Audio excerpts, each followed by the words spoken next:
Hey guys, what's up? My name is Hood, and today I have platinumed or 100%ed, depending on your platform of choice, all of the Life is Strange games. Life is Strange being a series I enjoy very much, or at least did at one point. Who knows if I still feel that way? Well, you will by the end of this video. Now, a quick sort of to get started, this video is going to be very different to most of the other videos I plan on making on this channel. Not that I'm going to be going after 100%, more that I didn't know I wanted to do this when I started, so a lot of the recording doesn't have the achievements popping in the little side. A lot of it is just gameplay from the games. I later on, towards the end of this journey, started adding the little achievement pop thing on the bottom of my screen. As of course I play on PC, as you may be able to tell by me also using 100% interchangeably with Platinum, as they're basically the same thing in my head. But also Steam achievements don't show on OBS recording, so I had to get a little plug-in to make a big fancy one for you guys to see, which hopefully you like. But as I said a mere minute ago, I have platinumed all the Life is Strange games, from Life is Strange 1, Life is Strange 1 Remaster, Life is Strange Before the Storm. Wait a second. I haven't done the Before the Storm original. I will be back in just a moment.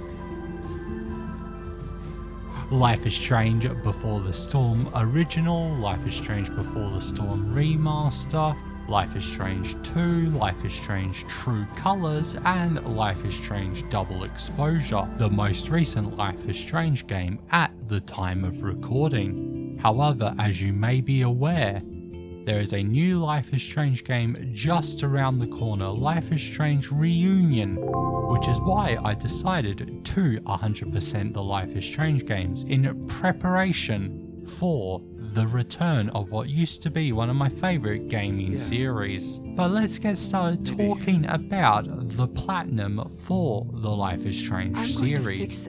Now, for the most part, the Life is Strange games are very easy to get the platinum for. From literally Life is Strange, the original, all the way to Life is Strange True Colors, all you need to do for the most part is complete the story.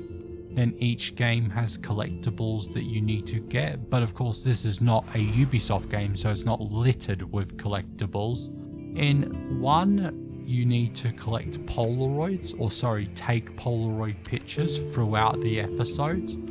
Before the Storm, you need to graffiti certain locations with Chloe's Sharpie. And then 2 is less of one category, more just collect a bunch of trinkets for Sean to have in his backpack. And then with True Colors, you are more leaning towards Alex's power, as you are collecting emotions throughout the game. Or not emotions, it's probably more correct to say memories, but emotions is sort of Alex's superpower, so that's how I would describe it.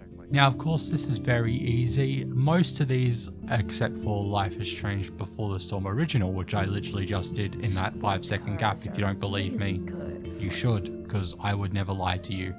And that's a promise for the most part. But I had completed most of these before, and luckily Life is Strange even has a collector mode where you can go and load sub episodes or sub chapters in episodes to collect any missing collectibles, and the games also have a little counter telling you how many collectibles you had missed. But since I was doing this to also gear up for the release of a new Life is Strange game, I played through all of the games from start to finish as well, just to remind me of how much I used to love this series and how much it sort of falls apart with certain games in the series.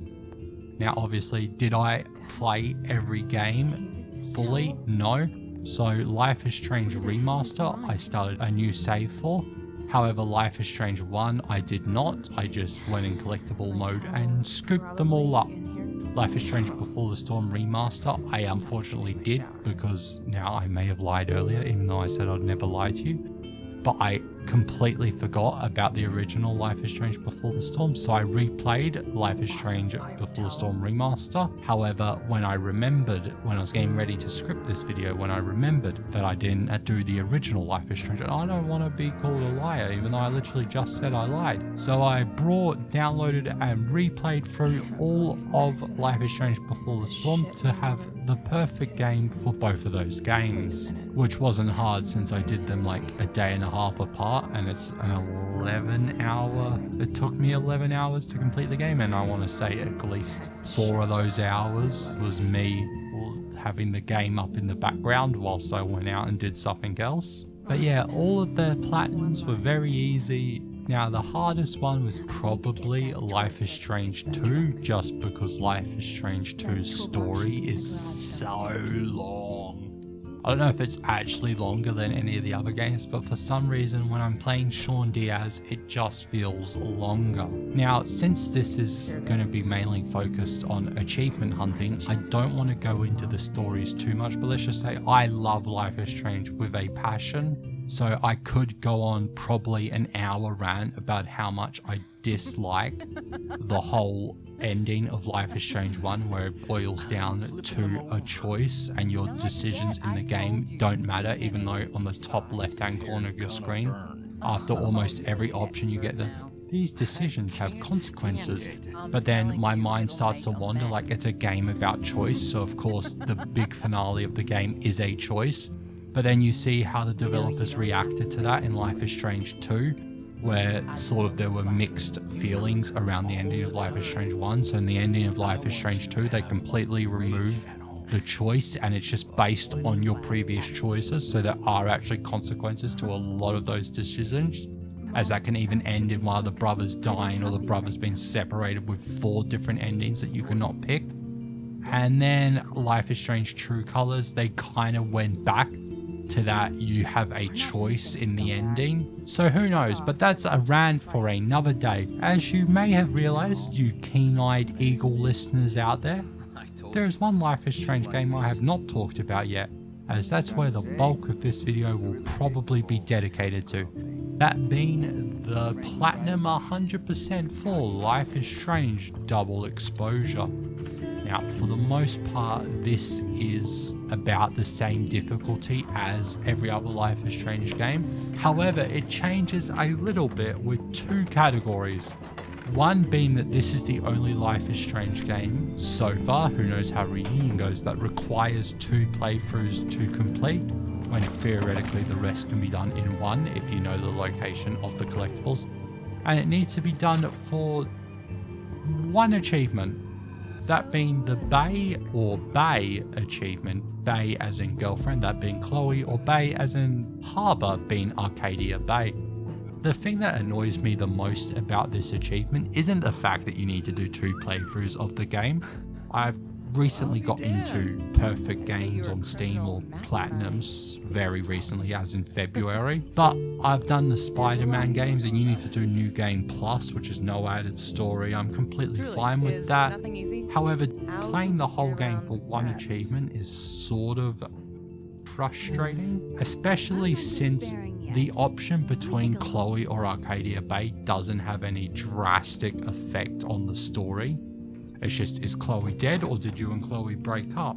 That's literally the change when there are sort of more separate achievements that require separate playthroughs. If it wasn't for the collection mode, this is the only one that cannot be done through collection mode. As an example, there are a set of 4 achievements that have you either romance Vin alone, romance Amanda alone, romance Vin and Amanda, or romance neither of those 2 people. You might think, oh, that's 4 separate playthroughs. However, it is not, as in the collection mode, you can just replay that small scene from that episode, change who you pick, you literally just need to go up to them, kiss them, and then you walk out the bar door and you get the achievement. So I understand Chloe is a massive part of Max's story, thus why she's returning in Reunion, which I don't know how I feel about, but we can talk about that more when I get to that game's Platinum, if I do that game. But it's just that that one requires you to play the whole game twice. I don't quite get. There's also a cat DLC, which I didn't even realize was DLC when I first played the game way back when it first came out, like a year and a bit ago. But that's cool. I love cats. So cat-based achievements, I'm all for. I'll probably go through and get all the achievements for Stray, because that's an incredible game.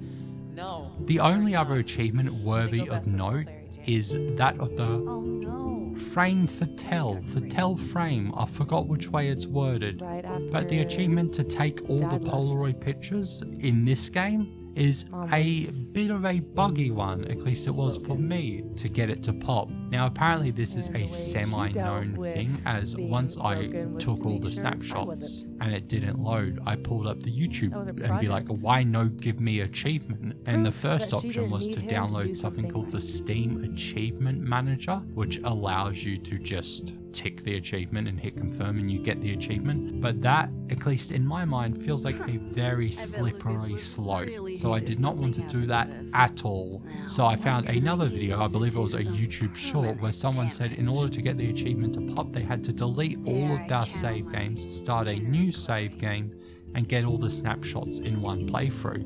Now I'm like, oh god, I have to play for it a third time? I don't want to do that. I haven't even played the original Before the Storm, which I didn't know about yet at that moment. But I tried that, I deleted all my saves, I started a new save, I tried to do it as familiar as to my first ever save, because how I sort of personally like to do Life is Strange is my first playthrough, I don't think about anything, I just do what decision feels right in the moment, and that's the save I carry over to the next game if it has the sort of carryover progression. So I did that, I tried to make all the same choices, so Reunion I have the same people left and what have you. And it finally popped at the end of the game, which I was very excited for. I wasn't over the moon that I had to play for a third time, but it is what it is, and it is not what it is not. But that has been it, my brief talking about my platinum of the Life is Strange series. You guys like Life is Strange? Let me know in the comments below. If you want to see more achievement hunting, I have a lot more ideas floating around in my noggin, which will hopefully come to fruition in the not too distant future. And if that sounds like something you are intrigued by, subscribe. If not, I will see you guys in the next video. I've been Jack and Hood. Peace.